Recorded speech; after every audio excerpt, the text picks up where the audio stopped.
नमस्ते, हजुरहरूलाई यो च्यानलमा स्वागत छ। हामीले यो भन्दा अगाडिको भिडियोमा ब्ल्याङ्केट कुसन बनाउनको लागि यो ट्रायंगल शेप कसरी बुन्ने भन्ने सिकेको थियौं। आज हामी त्यसलाई जोड्ने तरिका सिकौं। यसलाई हजुरले यसरी सियोले यसरी सिलाउनु भयो भने फिनिशिङ राम्रो हुँदैन। यसको जोड्ने आफ्नै तरिका छ। यसलाई दुई तरिकाले जोड्न सकिन्छ। म तपाईहरुलाई देखाउँछु। एउटा तरिका यो हो जोड्ने, जुन यो कलरदेखि सिधै अर्को कलर सुरु हुन्छ, बीचमा यसरी बोर्डर हुँदैन। र अर्को तरिका चाहिँ यो सकेको छैन, मैले यति नै बुनिराखेको छु, तपाईहरुलाई राम्रो आइडिया हुन्छ। यसरी बोर्डर लगाइन्छ। यसरी बोर्डर लगाएर बुन्नु भयो भने चाहिँ जुनै कलरले दिए पनि हुन्छ बोर्डर। मैले यहाँ डार्क ब्राउन कलरले दिएको छु। यस्तो बोर्डर लाउनु भयो भने चाहिँ तपाईको यसरी सबैतिर, सपोज यो यहाँ छ भने यसरी यो चारैतिर ब्ल्याङ्केटको सबै यो स्क्वायर भागतिर बोर्डर हुन्छ। यो बोर्डर लगाउँदा पनि राम्रो देखिन्छ र बोर्डर बिना पनि राम्रो देखिन्छ। तपाईहरुको इच्छा अनुसार लगाउनु होला। म आज तपाईहरुलाई दुईटै तरिका सिकाउँछु। हामी यसमा र यसमा गरौँ। मैले यसमा जम्मा 39 घर लगाएर बनाएको हो यो स्क्वायर शेपहरु। 39 स्टिचेस लगाएको हो जम्मा। आउनुहोस्, अब हामीले यो 39 जम्मा यो र यो गरेर 39 अनि बुन्दा यो शेप आएको। हामी 39 घरको यो कम्प्लिट गर्दाखेरि हाम्रो यहाँ पनि ठ्याक्क त्यति नै यो सक्दा यहाँ पनि त्यति नै आएको हुन्छ। यहाँ र यहाँ गर्दाखेरि हाम्रो ठ्याक्क 39 हुनुपर्छ। अहिले चाहिँ हाम्रो यहाँनिर 38, यहाँ 38 हुन्छ। हामीले यहाँ एक घर चाहिँ यहाँ एडजस्ट गर्नुपर्ने हुन्छ, यहाँ मिलाउनु पर्छ। आउनुहोस् सुरु गरौँ। म यो डार्क ब्राउन कलरले यहाँनिर बनाउँछु। तपाईहरु हेर्नुस्, यो जुन हाम्रो एकदम टपको यो शेप छ, हाम्रो फिनिशिङ दिएको, त्यसको ठिक्क यता यहाँनिर यहाँबाट हामीले सुरु गर्नुपर्छ। हाम्रो यहाँ 19 घर आउनुपर्छ जम्मा। यो 2-3 इन्च अलिक लामै छोड्दिनु होला। एक, यो सुल्टा राइट साइड आफूतिर पारेर गर्नु होला, सुल्टा बुनाइ गर्दै। 2, अर्कोमा 3, 4, 5, 6, 7, 8, 9, 10, 11, 12, 13, 14, 15, 16, 17, 18 अनि यो अन्तिम 19। अब यसरी 19 भयो। यहाँ पनि हाम्रो यसरी नै 19 हुन्छ। 19 हाम्रो जम्मा 38 मात्रै भयो। हामीलाई 39 चाहिन्छ। एक घर हामी यहाँ मिलाउँछौं।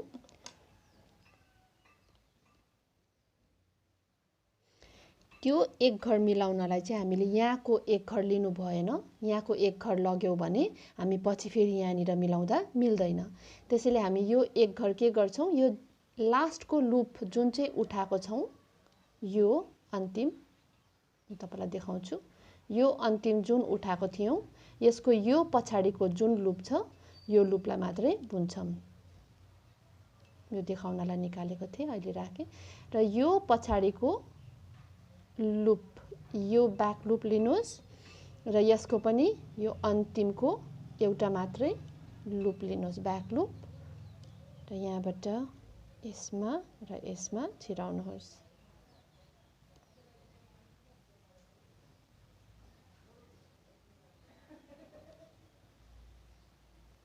यसरी एक घर बनियो। अब भने हामी यो ब्याक लुप उठाथ्यौं, अब यसको एकैचोटी दुईवटा उठाउँछौं। त्यसैमा दुईवटा सिक्री लिएर ब्याक र फ्रन्ट दुवै लिएर अब 19 घर, 1 2, यो आफूतिर पार्नु होला यो पार्ट,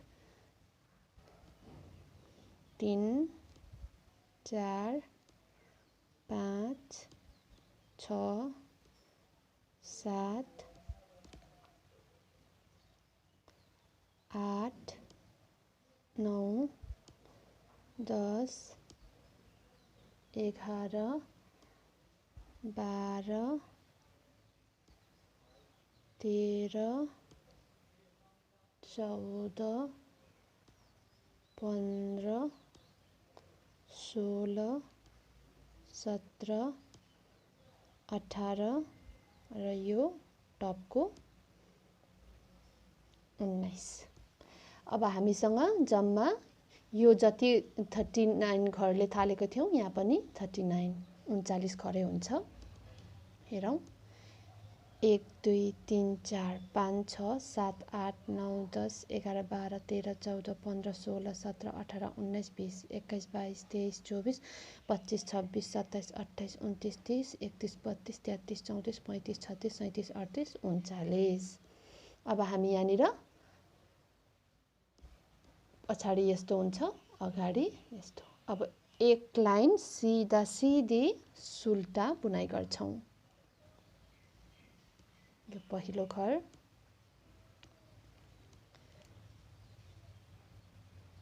एक, यो पहिलो घर बुन्नु भए पनि हुन्छ, यतिकै छोड्नु भए पनि हुन्छ। 2 3 4, यो 39 घर पुरा यसरी सुल्टा बुन्नुहोस्।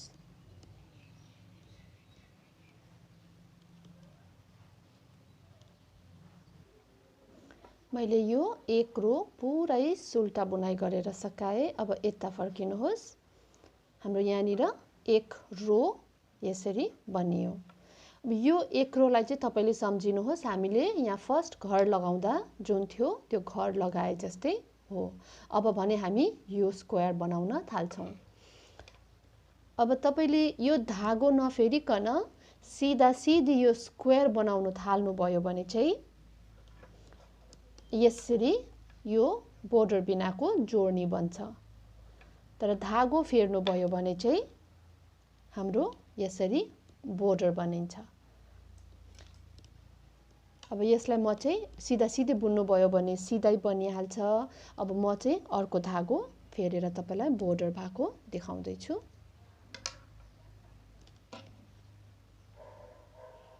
यो रङको धागो लगाऊ।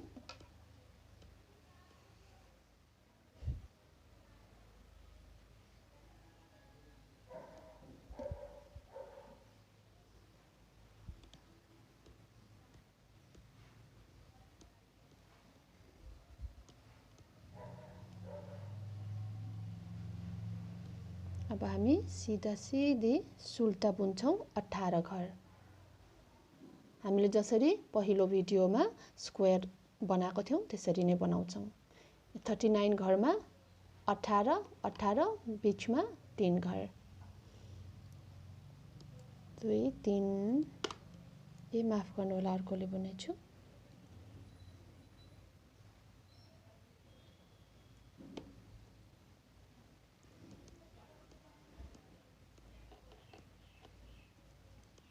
दुई 3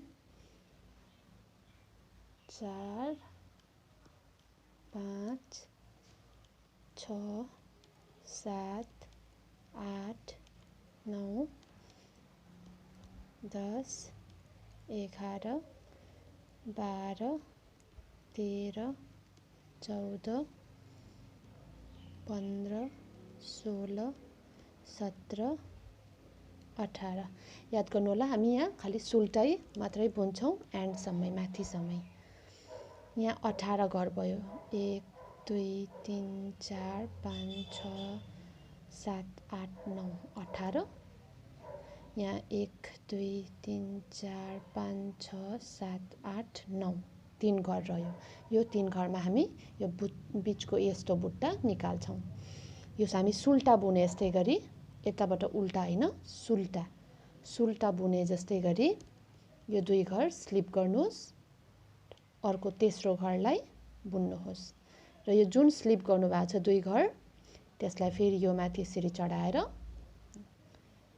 यसरी तपाईको अब शेप निस्किन थाल्छ अब यो 18 घर सिधा सिधी सुल्टा बुन्नुहोस्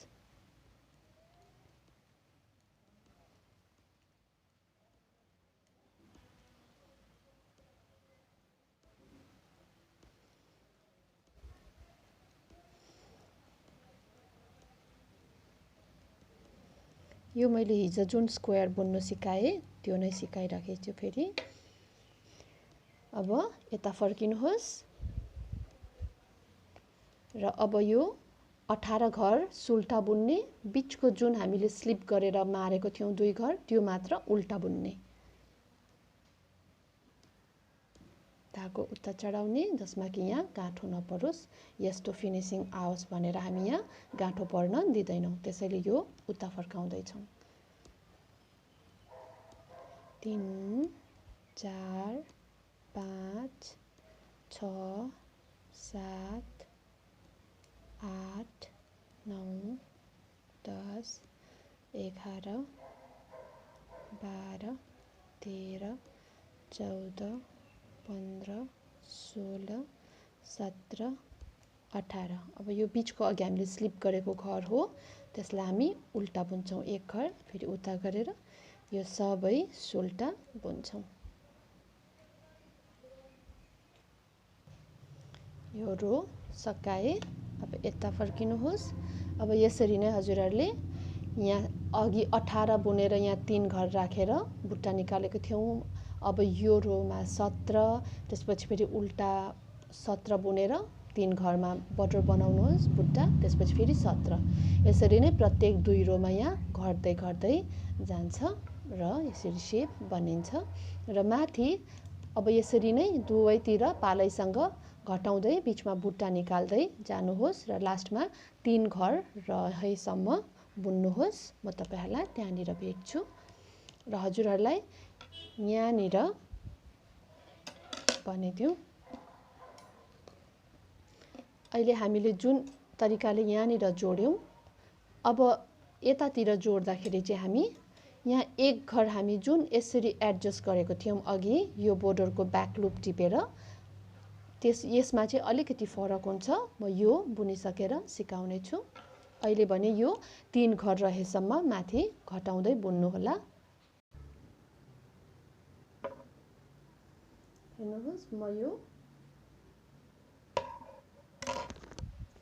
हेर्नुहोस् म यो 3 घरमा आइसके यो तपाईहरुलाई अगाडिको भिडियोमा यो कसरी बनाउने भन्ने थाहा नै छ त्यसैले म यो चाहिँ एकैचोटी एन्ड गर्दै छु सकाउँदै छु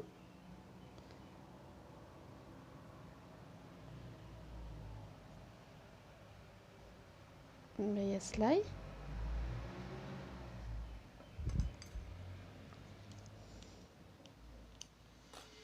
यसरी बन्द गर्दिने अब यो हाम्रो एउटा यो रेडी भयो अब हामी यहाँनिर उठाउँदा यो 2 वटा हुँदा यहाँ उठाउँदा चाहिँ हामी यहाँ एडजस्ट गरेर उठाउँछौं पछाडीको ब्याक लुप लिएर यहाँको पालीमा चाहिँ हामी हेर्नुस् यहाँनिर हाम्रो एज यहाँको जस्तो यस्तो एज छैन यस्तो साइड छैन यहाँनिर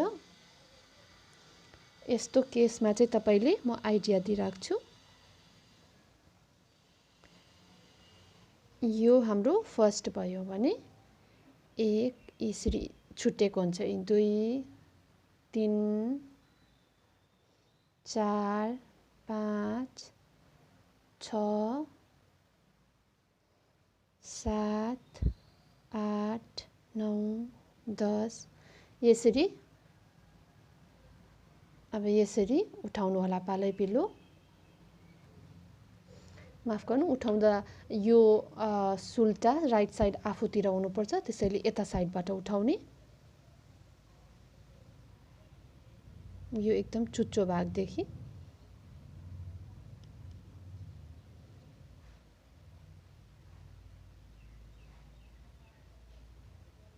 यसरी अर्कोमा 2 3 यसरी उठाउने यसरी नै 19 उठाउनुहोस् अनि म यहाँ एडजस्ट गर्ने भागमा बताउँछु यहाँ मैले 19 घर उठाए अघि हामीले त यो ब्याक लूप र यो ब्याक लूप मिलाएको थियौं भने अब हामी त्यो पर्दैन यो हाम्रो भी शेप जुन चाहिँ छ त्यस्तो भी शेप यो ब्राउनमा पनि बनेको छ यी हेर्नुस् यो भी शेपमा उठाउने यो 20 भयो अब फेरि यहाँनिर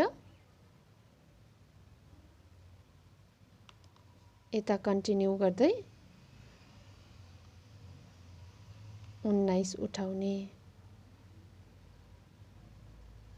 यसरी नै यता 19 उठाउनुहोस् हेर्नुस् यहाँ हामीसँग 39 घर यसरी भयो बीचमा हामीले यहाँ उठायौं अब यसरी नै हजुरले बुन्दै एक रो बुन्नुहोस् यो धागोले एक रो सुल्टा बुन्नुहोस् त्यसपछि अर्को धागो लगाएर यो ट्रायंगल माफ गर्नु स्क्वायर बनाउनु होला यो भयो बोर्डर लगाउने भागमा तर यो सादा भागमा तपाईले उठाउँदाखेरि घर यहाँ 19 र बीचको त्यो मिलाउने भाग चाहिँ यो जुन छ भी यसमा एक घर उठाउनु होला त्यसरी जम्मा 39 हुन्छ 19 र एक गर्दा जम्मा 39 यो घर उठाउनु होला हजुरहरुलाई यो भिडियो राम्रो लाग्यो भने सब्स्क्राइब शेयर अनि लाइक गरिदिनु होला धन्यवाद